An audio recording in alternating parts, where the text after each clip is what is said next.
കണ്ടുമടുത്ത മുഖങ്ങളും ധാർഷ്ട്യത്തിന്റെ കേട്ടുമടുത്ത വാക്കുകളും നഗരവാസികളെ മാറി ചിന്തിക്കാനായി പ്രേരിപ്പിച്ചു. നഗരവാസികളെ തടഞ്ഞു നിർത്തി അവരുടെ യാത്ര മുടക്കുന്ന ഒരു ഭരണ നേതൃത്വത്തെ ഞങ്ങളിൽ നിങ്ങൾക്ക് കാണുവാൻ സാധിക്കില്ല. ജനങ്ങളുടെ മനസ്സിൽ സ്ഥാനം നേടുക എന്നത് ഏത് പുരസ്കാരത്തെക്കാളും വലുതാണ്. അനവധി പുരസ്കാരങ്ങൾ നേടിയിട്ട് ജനമനസ്സിൽ സ്ഥാനമില്ലാതെ വരുന്ന അവസ്ഥ മൃതിയേക്കാൾ ഭയാനകമാണ്.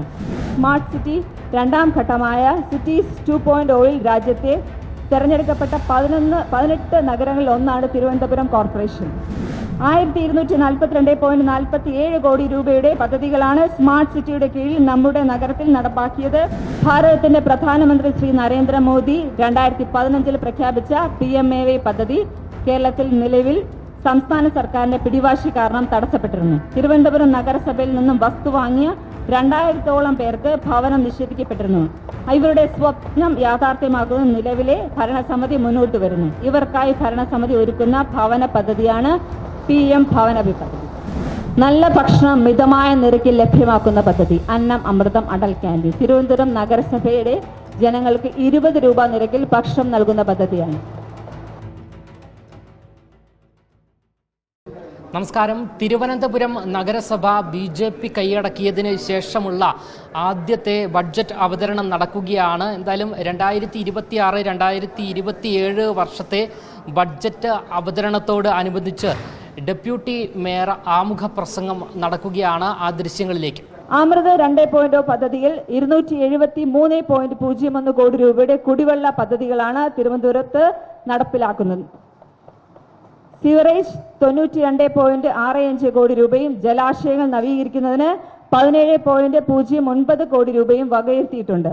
അമൃത് 1, അമൃത് 2 പദ്ധതികളിലായി 797.82 കോടി രൂപയുടെ കേന്ദ്ര പദ്ധതികൾ ഈ നഗരത്തിൽ നടപ്പിലാക്കുന്നുണ്ട് എന്നതാണ് യാഥാർത്ഥ്യം. കൂടാതെ സ്മാർട്ട് സിറ്റി രണ്ടാം ഘട്ടമായ സിറ്റീസ് 2.0 രാജ്യത്തെ തെരഞ്ഞെടുക്കപ്പെട്ട 18 നഗരങ്ങളിൽ ഒന്നാണ് തിരുവനന്തപുരം കോർപ്പറേഷൻ.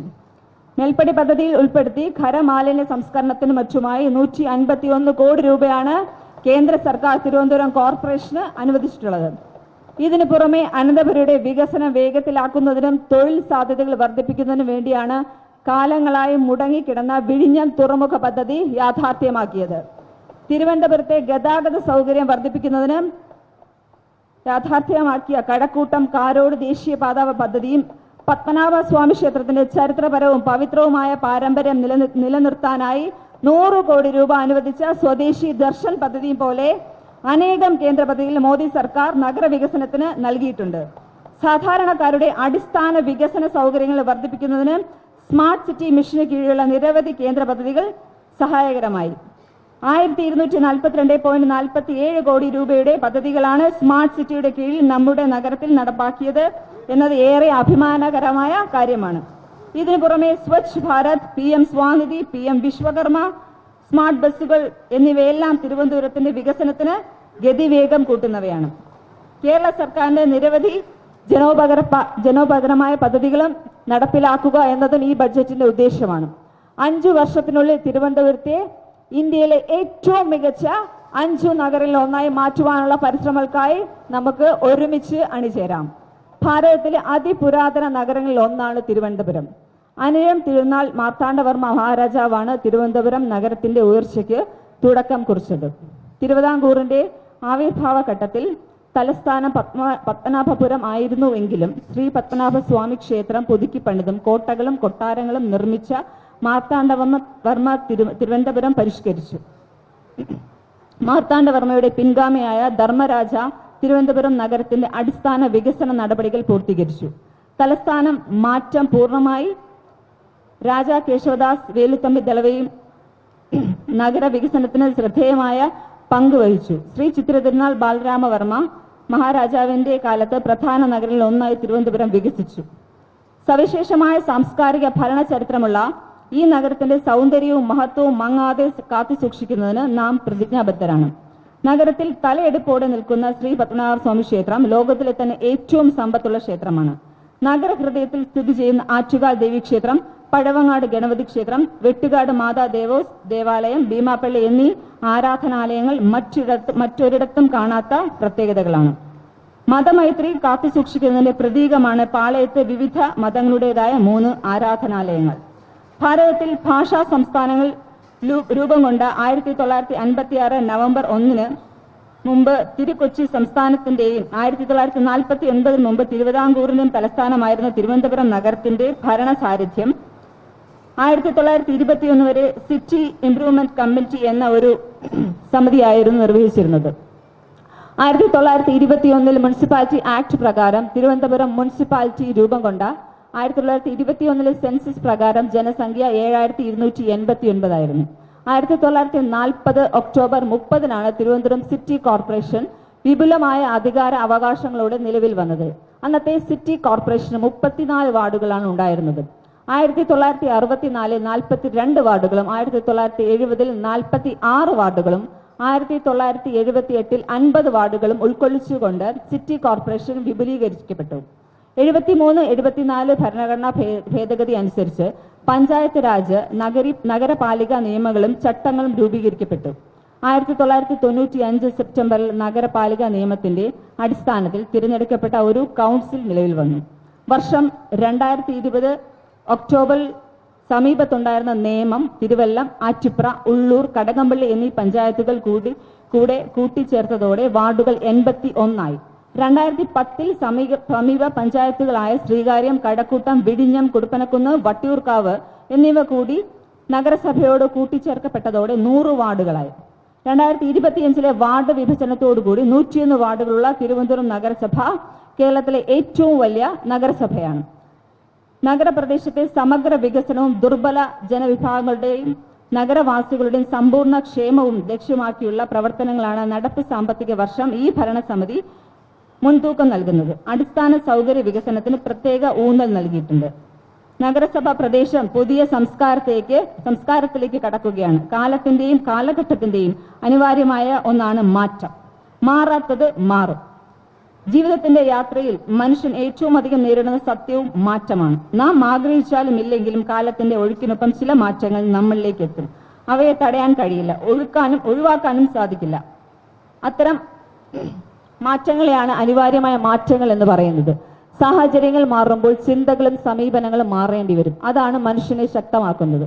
മാറാൻ തയ്യാറാകുന്നവരാണ് മുന്നേറുന്നത്. മാറാൻ വിസമ്മതിക്കുന്നവർ പിന്നിലായി പോവുകയും ചെയ്യുന്നു. കാലം കാത്തു നിൽക്കുകയില്ല. ലോകം ഒരിടത്തും നിൽക്കുകയും ചെയ്യില്ല. മാറാത്തത് മാറുക തന്നെ ചെയ്യും. കേരളത്തിന്റെ ഭരണ നഗരമായ തിരുവനന്തപുരം കാലത്തിനൊത്ത് മാറിക്കൊണ്ടിരിക്കുന്ന ഒരു നഗരമാണ്. ഈ മാറ്റങ്ങളുടെ കേന്ദ്ര ബിന്ദുവായി പ്രവർത്തിക്കുന്നത് തിരുവനന്തപുരം കോർപ്പറേഷനാണ്.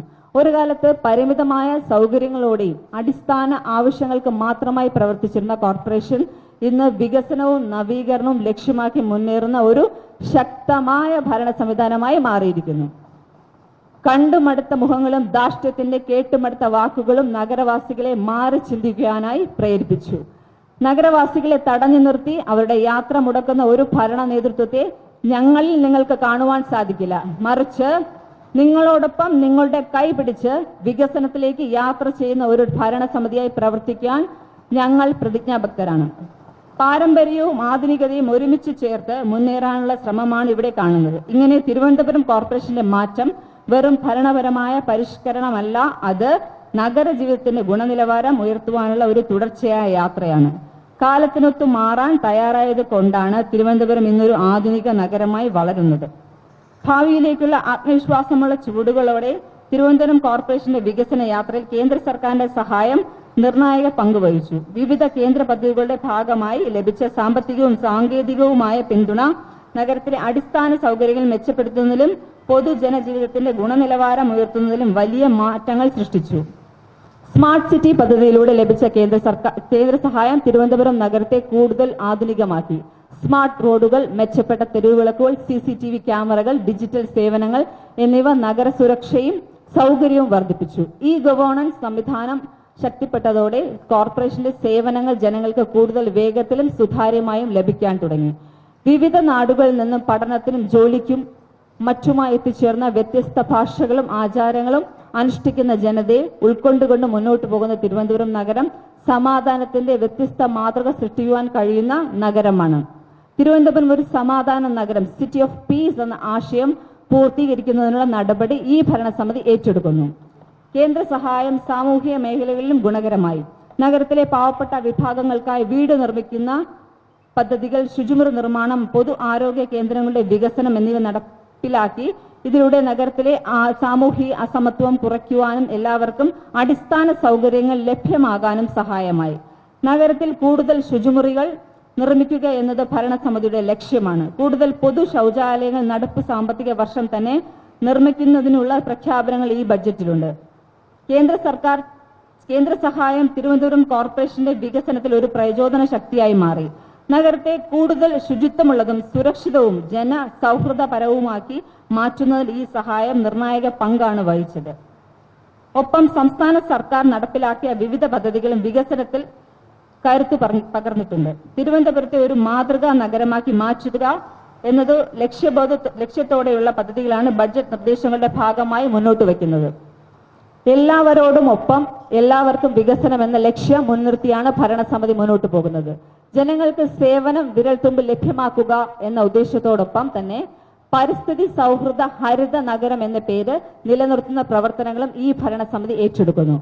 നമ്മുടെ നഗരത്തിന്റെ ആകെയുള്ള വികസന പ്രവർത്തനങ്ങൾക്ക് ഒരു തദ്ദേശ സ്വയംഭരണ സ്ഥാപനത്തിന് ചെയ്യാൻ കഴിയുന്ന പരമാവധി പദ്ധതികൾ ഈ ബഡ്ജറ്റിൽ ഉൾക്കൊള്ളിച്ചിട്ടുണ്ട്. ബഡ്ജറ്റ് പൂർണ്ണമായി വായിച്ചു നോക്കിയ ഇത് ബോധ്യമാവും എന്ന് വിശ്വസിക്കുന്നു. എന്നാൽ വിട്ടുപോയതും ഇന്ന് നഗരത്തിന് അത്യാവശ്യമുള്ളതുമായ നല്ല പദ്ധതികൾ ചൂണ്ടിക്കാണിച്ചാൽ ആയത് ഉൾപ്പെടുത്തി സമ്പൂർണ്ണമാക്കാവുന്നതാണ്. ചർച്ചകൾ കക്ഷി രാഷ്ട്രീയ പ്രസംഗങ്ങൾ മാത്രമാവാതെ ക്രിയാത്മകമായ വിമർശനങ്ങൾ, കഴിഞ്ഞ കാല പ്രവർത്തനങ്ങളിൽ തങ്ങളുടെ പങ്കിനെ കുറിച്ചുള്ള വിലയിരുത്തലുകൾ, ഇനി നാം ഒരുമിച്ച് നിന്നുകൊണ്ട് നഗരത്തിന് വേണ്ടി ചെയ്യേണ്ട പ്രവർത്തികൾ, ഇതൊക്കെ ചേർന്നുള്ള ചർച്ചകൾ ഉണ്ടായാൽ അത് നമ്മുടെ നഗരത്തിലെ ജനങ്ങളോട് ചെയ്യുന്ന യഥാർത്ഥ കർത്തവ്യമായിരിക്കും. കാരണം എല്ലാ പ്രവർത്തനങ്ങളും പൂർണ്ണമായി നടപ്പിൽ വരണമെങ്കിൽ മുഴുവൻ കൗൺസിൽ അംഗങ്ങളുടെയും സഹായം അത്യാവശ്യമാണ്. കക്ഷി രാഷ്ട്രീയ ഭേദമന്യേ നഗരസഭയുടെ 101 വാർഡുകളിലും ഒരേ തരത്തിലുള്ള വികസനം എത്തിക്കുക എന്നുള്ളതാണ് ഈ ഭരണസമിതിയുടെ ലക്ഷ്യം. ജനങ്ങളെയും ജനക്ഷേമ പദ്ധതികളെയും മറന്നുകൊണ്ട് പുരസ്കാരങ്ങൾ മാത്രം ലക്ഷ്യം വെച്ചിട്ടുള്ള പ്രവർത്തനങ്ങൾ ഒരു നഗരസഭയ്ക്ക് ഒരിക്കലും അഭിലഷണീയമല്ല.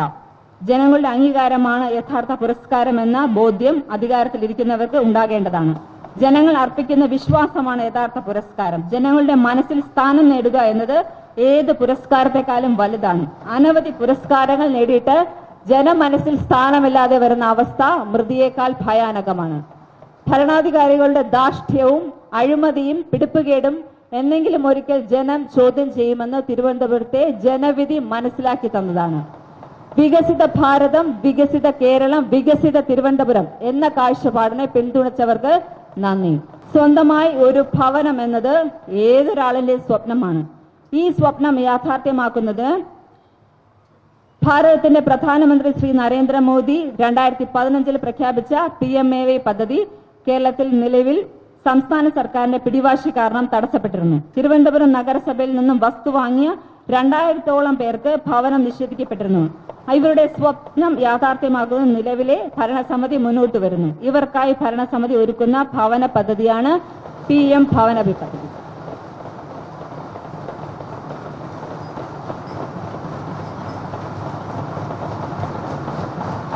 PM ഭവന യോജന പദ്ധതി പ്രകാരം ട്രാൻസ്ജെൻഡർ വിഭാഗത്തിന് ഈ ആനുകൂല്യത്തിൽ നിന്നും 50 ലക്ഷം രൂപ മാറ്റിവെക്കുന്നു. അമൃത് ഫാർമസി തിരുവനന്തപുരത്തെ ജനങ്ങളുടെ ആരോഗ്യ സംരക്ഷണത്തിനായി ഏറെ പ്രാധാന്യം നൽകുന്ന ഈ ഭരണസമിതി ആരോഗ്യ മേഖലകൾക്കായി പദ്ധതികൾ അവതരിപ്പിക്കുന്നു. ദിനം പ്രതി മരുന്നുകൾ വാങ്ങേണ്ടി വരുന്നവർക്കായി മിതമായ നിരക്കിൽ 50% വരെ വില കുറഞ്ഞ നിരക്കിൽ മരുന്നുകൾ ലഭ്യമാകുന്നതിന് കേന്ദ്ര സർക്കാരിന്റെ പൊതുമേഖലാ സ്ഥാപനമായ HLL-മായി സഹകരിച്ച് 101 വാർഡുകളിലും ഗുണം ലഭിക്കുന്ന തരത്തിൽ അമൃത് ഫാർമസി ഇതിനായി 1.5 കോടി രൂപ മാറ്റുന്നു. പ്രൈം ഹെൽത്ത് ലാബുകൾ ചികിത്സയെ പോലെ പ്രാധാന്യമുള്ളതാണ് രോഗനിർണയം. ശരിയായ രോഗനിർണയത്തിന് ശരിയായ ചികിത്സ സാധ്യമല്ല. എന്നാൽ ഈ കാലഘട്ടത്തിൽ രോഗനിർണയം വളരെ ചിലവേറിയ പ്രക്രിയയാണ്. അതിനാൽ സാധാരണക്കാർക്ക് രോഗനിർണയത്തിന് ആവശ്യമായ സാമ്പിൾ കളക്ഷൻ സെന്റർ 50 കേന്ദ്രങ്ങളിൽ HLL-മായി സഹകരിച്ച് ആരംഭിക്കുന്നു. 40% വരെ കുറഞ്ഞ വിലയിൽ. പ്രൈം ഹെൽത്ത് ലാബുകൾ 1.5 കോടി. കോംപ്രിഹെൻസീവ് ഡയഗ്നോസ്റ്റിക് സെന്റർ 1.5 കോടി. സങ്കീർണമായ രോഗനിർണയങ്ങൾക്ക് ഇന്നത്തെ കാലഘട്ടത്തിൽ സാധാരണക്കാർ വളരെയേറെ സാമ്പത്തിക ചെലവ് നേരിടേണ്ടതായി വരുന്നു. അവർക്കുള്ള പരിഹാരമെന്ന നിലയിൽ HLLുമായി സഹകരിച്ച് CT scanning, MRI, ultrasound scanning, X-ray, mammography ഉൾപ്പെടെയുള്ള ആധുനിക പരിശോധനാ സൗകര്യങ്ങൾ 50% വരെ വിലക്കുറവിലുള്ള സമഗ്ര നിർണയ കേന്ദ്രം.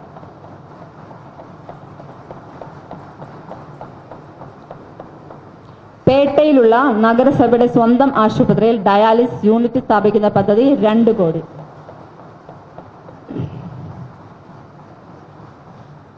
അടൽ ക്യാൻറ്റീൻ അന്നം അമൃതം പദ്ധതി 2 കോടി. നല്ല ഭക്ഷണം മിതമായ നിരക്കിൽ ലഭ്യമാക്കുന്ന പദ്ധതി അന്നം അമൃതം അടൽ ക്യാൻറ്റീൻ. തിരുവനന്തപുരം നഗരസഭയുടെ ജനങ്ങൾക്ക് 20 രൂപ നിരക്കിൽ ഭക്ഷണം നൽകുന്ന പദ്ധതിയാണ്. അനന്തോത്സവം കലകൾ ഹൃദയത്തിന്റെ ഭാഷയാണ്. ദേശാന്തരങ്ങൾ കടന്നും ജനങ്ങളെ സ്വാധീനിക്കുന്ന, സന്തോഷിപ്പിക്കുന്ന കലകളുടെ ഉത്സവം തിരുവനന്തപുരത്തേക്ക് ഭരണസമിതി കൊണ്ടുവരുന്നു. ഇതിനായി 1 കോടി രൂപ. ശാസ്ത്ര കോൺക്ലേവ്. അനന്തമായ ലോകം കൈക്കുമ്പിളിൽ ഒതുങ്ങുന്ന ഈ കാലഘട്ടത്തിൽ അന്താരാഷ്ട്ര നിലവാരമുള്ള ശാസ്ത്ര അറിവുകൾ തിരുവനന്തപുരത്തിന് പരിചയപ്പെടുന്ന പദ്ധതി 1 കോടി രൂപ. കോംപ്രിഹെൻസീവ് ട്രെയിനിങ് 25 ലക്ഷം. വളരെ വേഗം മാറുന്ന ഈ കാലഘട്ടത്തിൽ കാലാനുസൃതമായ അറിവുകൾ നേടേണ്ടതും പ്രയോഗത്തിൽ വരുത്തേണ്ടതും അത്യന്താപേക്ഷിതമാണ്. അതിനൂതനങ്ങളായ സാങ്കേതിക വിദ്യകളും സംവിധാനങ്ങളും ജീവനക്കാർക്കും ജനപ്രതിനിധികൾക്കും പരിശീലിക്കേണ്ടത് അത്യാവശ്യമാണ്. സമഗ്രമായ പരിശീലന പദ്ധതിയും ഭരണനിർവഹണത്തിന് ആധുനിക സാങ്കേതിക വിദ്യയുടെ ഉപയോഗവും. തിരുവനന്തപുരം നഗരസഭയിൽ അന്താരാഷ്ട്ര ഓഫീസ്. പ്രവാസി പൗരന്മാരുമായി ബന്ധപ്പെട്ട കാര്യങ്ങൾ, നഗരവുമായി ഇടപെടുന്ന അന്താരാഷ്ട്ര ഏജൻസികൾ, ആഗോള സ്ഥാപനങ്ങളുമായി സഹകരണങ്ങൾ എന്നിവ കൈകാര്യം ചെയ്യുന്നതിനായി തിരുവനന്തപുരം നഗരസഭയുടെ ഔദ്യോഗിക ഇടപെടൽ കേന്ദ്രമായ ഒരു അന്താരാഷ്ട്ര ഓഫീസ് സ്ഥാപിക്കും. ഈ ഓഫീസ് ലോകത്തിലെ പ്രമുഖ സിറ്റി ടു സിറ്റി സഹകരണങ്ങൾ വികസിപ്പിക്കുവാനും സിറ്റി ഓഫ് പീസ് പോലെയുള്ള പദ്ധതികൾ, തിരുവനന്തപുരം ഗ്ലോബൽ സബ്മിറ്റ് 2027-28 പോലുള്ള ആഗോള സമ്മേളനങ്ങളും മുന്നോട്ട് കൊണ്ടുപോകുകയും നഗരത്തിലേക്ക് അന്താരാഷ്ട്ര കോൺഫറൻസുകളും നിക്ഷേപങ്ങളും ആകർഷിക്കുകയും ചെയ്യും. രാത്രികാല സാമ്പത്തികകാര്യ ഓഫീസ് ഫോർ നൈറ്റ് എക്കോണമി.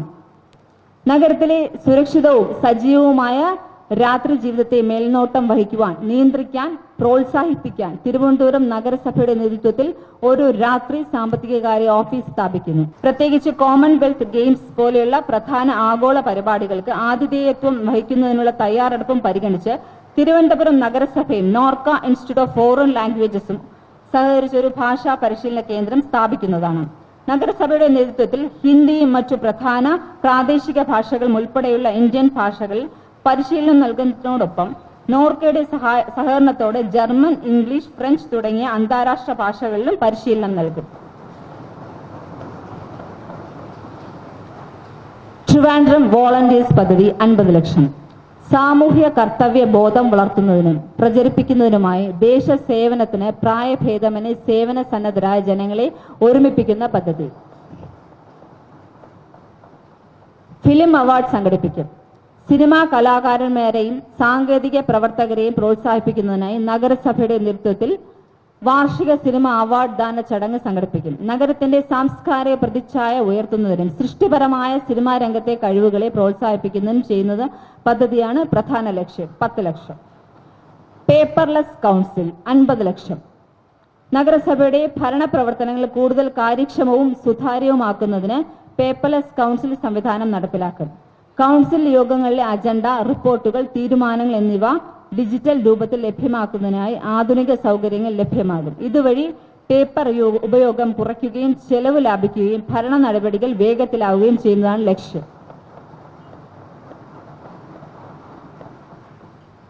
നഗര ദർശനം നഗരസഭയുടെ മാഗസിൻ 25 ലക്ഷം. നഗരസഭയുടെ വികസന പ്രവർത്തനങ്ങൾ, ക്ഷേമ പദ്ധതികൾ, പൊതുപ്രവർത്തനങ്ങൾ, സാംസ്കാരിക പരിപാടികൾ, സേവനങ്ങളെക്കുറിച്ചുള്ള വിവരങ്ങൾ എന്നിവ ജനങ്ങളിലേക്ക് എത്തിക്കുന്നതിനായി നഗരസഭയുടെ സ്വന്തം മാഗസിൻ പ്രസിദ്ധീകരിക്കും.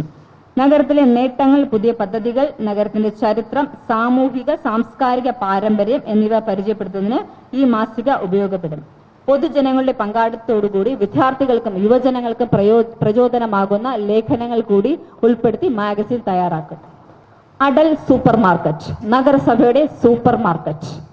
കൗൺസിലർമാർക്കും മുൻ കൗൺസിലർമാർക്കും കോർപ്പറേഷൻ ജീവനക്കാർക്കും ആവശ്യമായ നിത്യോപകരണ സാധനങ്ങൾ ന്യായവിലയിൽ ലഭ്യമാക്കുന്ന കോർപ്പറേഷൻ നിയന്ത്രണത്തിൽ പ്രവർത്തിക്കുന്ന സൂപ്പർ മാർക്കറ്റ് 1 കോടി.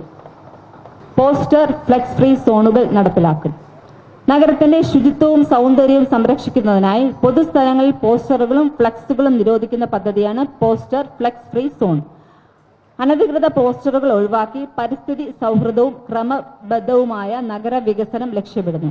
പോസ്റ്ററുകൾക്ക് ഫ്ലെക്സുകൾക്കും പകരമായി ആധുനിക ദൃശ്യ സൗകര്യമുള്ള LED സീനുകൾ വഴി പരസ്യങ്ങൾ പ്രദർശിപ്പിക്കും. ഇത് നഗരത്തിന്റെ ഭംഗി നിലനിർത്തുന്നതിനൊപ്പം വിവരങ്ങൾ വ്യക്തമായി പ്രചരിപ്പിക്കുന്നതിനും സഹായകരമാണ്. നഗരസഭാ ഓഫീസുകളിലും പാർക്കുകളിലും ബീച്ചുകളിലും ഫ്രീ വൈഫൈ 5 ലക്ഷം. Snehasadanam, government medical college, regional cancer centre, Shri Avittam Thirunal hospital എന്നിവിടങ്ങളിൽ ചികിത്സയ്ക്കായി എത്തുന്ന രോഗികളുടെ ബന്ധുക്കൾക്കും കൂട്ടിരിപ്പുകാർക്കുമായി ഉള്ളൂർ റെസ്റ്റ് ഹൌസിൽ താമസ സൗകര്യം ഒരുക്കും. കുറഞ്ഞ ചെലവിൽ സുരക്ഷിതവും ശുചിത്വമുള്ളതുമായ താമസ സൗകര്യം ഒരുക്കുന്നതാണ് പദ്ധതിയുടെ ലക്ഷ്യം. ആസ്തി രജിസ്റ്റർ പരിഷ്കരണം 10 ലക്ഷം. വാർഡ് കേന്ദ്രങ്ങൾ സജ്ജമാക്കൽ 75 ലക്ഷം. മണ്ണന്തല മാർക്കറ്റ് ഷോപ്പിംഗ് കോംപ്ലക്സ് കെട്ടിടത്തിന് മുകളിൽ മിനി കമ്മ്യൂണിറ്റി ഹാളും കടമുറികളുടെ നിർമ്മാണം 1 കോടി 50 ലക്ഷം. നഗരസഭാ പരിധിയിലുള്ള സ്റ്റേഡിയങ്ങളിൽ ശുചിമുറി, വിശ്രമമുറി എന്നിവ നിർമ്മിച്ച് ആധുനികവൽക്കരിക്കുന്ന പദ്ധതി 50 ലക്ഷം. നഗരസഭാ ഓഫീസുകൾ ഹെൽപ്പ് ഡെസ്ക് സംവിധാനം 5 ലക്ഷം. പൗരന്മാർക്ക് നഗരസഭാ സേവനങ്ങൾ എളുപ്പത്തിൽ ലഭ്യമാക്കുന്നതിനായി നഗരസഭാ ഓഫീസുകൾ സ്ഥിരം ഹെൽപ്പ് ഡെസ്ക് ആരംഭിക്കുന്നതാണ്. വിവിധ അപേക്ഷകൾ, നികുതി അടവ്, സർട്ടിഫിക്കറ്റ് ലഭിക്കൽ, ലൈസൻസ് പുതുക്കൽ തുടങ്ങിയ കാര്യങ്ങളിൽ ആവശ്യമായ മാർഗനിർദ്ദേശവും സഹായവും ഒരേ കേന്ദ്രത്തിൽ ലഭ്യമാകും. ജനങ്ങളുടെ സംശയങ്ങൾക്കും പരാതികൾക്കും ഉടൻ മറുപടി നൽകുന്നതിനും സേവനങ്ങൾ കൂടുതൽ സുതാര്യവും കാര്യക്ഷമമാക്കുന്ന പദ്ധതിയാണ് ലക്ഷ്യം. പുത്തരിക്കണ്ടം നെൽകൃഷി 10 ലക്ഷം. നഗരത്തിന്റെ പാരമ്പര്യവും കാർഷിക സംസ്കാരവും സംരക്ഷിക്കുന്നതിനായി പുത്തരിക്കണ്ടത്ത് സ്ഥിരം നെൽകൃഷി ആരംഭിക്കുന്നതാണ്. ഈ കൃഷിയിലൂടെ ലഭിക്കുന്ന പുത്തരി ശ്രീ പത്മനാഭസ്വാമി ക്ഷേത്രത്തിലെ നിറപുത്തരി ചടങ്ങിന് ഉപയോഗിക്കുന്ന രീതിയിൽ പദ്ധതി ആവിഷ്കരിക്കും. മേൽമുറ്റ കൃഷി 50 ലക്ഷം. നഗരത്തിലെ വീടുകളിലും ഫ്ളാറ്റുകളിലും താമസിക്കുന്നവർക്ക് സ്വന്തം മട്ടുപ്പാവിൽ പച്ചക്കറി, പഴവർഗ്ഗങ്ങൾ, ഔഷധ സസ്യങ്ങൾ എന്നിവ കൃഷി ചെയ്യുന്നതിനായി മേൽമുറ്റ കൃഷി എന്ന പദ്ധതി നടപ്പിലാക്കുന്നതാണ്. നഗര കാർഷിക പ്രോത്സാഹിപ്പിക്കുന്നതിനും സുരക്ഷിതവുമായ വിമുക്ത ഭക്ഷണം കുടുംബങ്ങൾക്ക് ലഭ്യമാക്കുന്നതിനും ചെയ്യുന്നതിനാണ് പദ്ധതിയുടെ ലക്ഷ്യം. കൃഷിക്കായി ഗ്രോ ബാഗുകൾ, വിത്ത്, ജൈവവളം, പരിശീലന പരിപാടികൾ, ശാസ്ത്രീയ മാർഗനിർദ്ദേശം എന്നിവ നൽകുന്നതാണ്. ഇത് പരിസ്ഥിതി സംരക്ഷണത്തിനും കുടുംബാരോഗ്യത്തിനും സ്വയം പര്യാപ്തതയ്ക്കും സഹായമാകുന്ന ഒരു സുസ്ഥിര നഗര കാർഷിക മാതൃകയായിരിക്കും. സ്കൂളുകളിൽ ചെടിയും ഫലവൃക്ഷങ്ങളും. വിദ്യാർത്ഥികളിൽ പരിസ്ഥിതി ബോധവും പ്രകൃതി സ്നേഹവും വളർത്തുന്നതിനായി നഗരസഭയുടെ നേതൃത്വത്തിൽ സ്കൂൾ പരിസരങ്ങളിൽ വിവിധ തരം ചെടികളും ഫലവൃക്ഷങ്ങളും നട്ടുപിടിപ്പിക്കുന്നതാണ്. ഓരോ സ്കൂളിലും പച്ചപ്പും ശുചിത്വവും വർദ്ധിപ്പിക്കുകയും കുട്ടികൾക്ക് പ്രകൃതി സംരക്ഷണത്തിന് പ്രായോഗിക അറിവ് നൽകുകയും ചെയ്യുന്നതാണ് പദ്ധതിയുടെ ലക്ഷ്യം. 5 ലക്ഷം.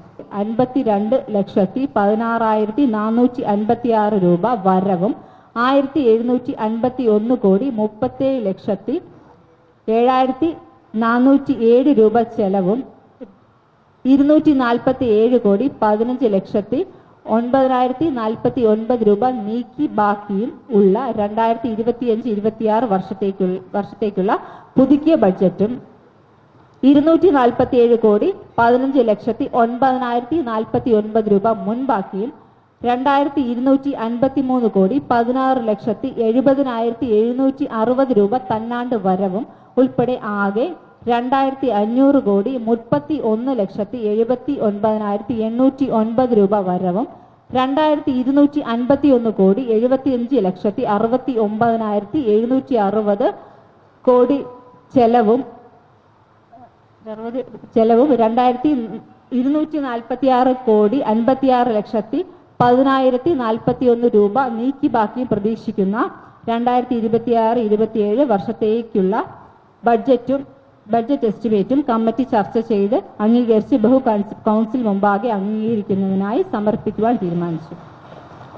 ബഹുമാന്യ കൗൺസിൽ അംഗങ്ങളുടെ ഗൗരവപൂർണവും ക്രിയാത്മകവുമായ ചർച്ചയിലൂടെ വിലപ്പെട്ട നിർദ്ദേശങ്ങളിലൂടെയും അഭിപ്രായങ്ങളിലൂടെയും 2025-26 വർഷത്തെ പുതുക്കിയ ബഡ്ജറ്റും 2026-27 വർഷത്തേക്കുള്ള ബഡ്ജറ്റും അംഗീകരിക്കണമെന്ന് അഭ്യർത്ഥിക്കുന്നു.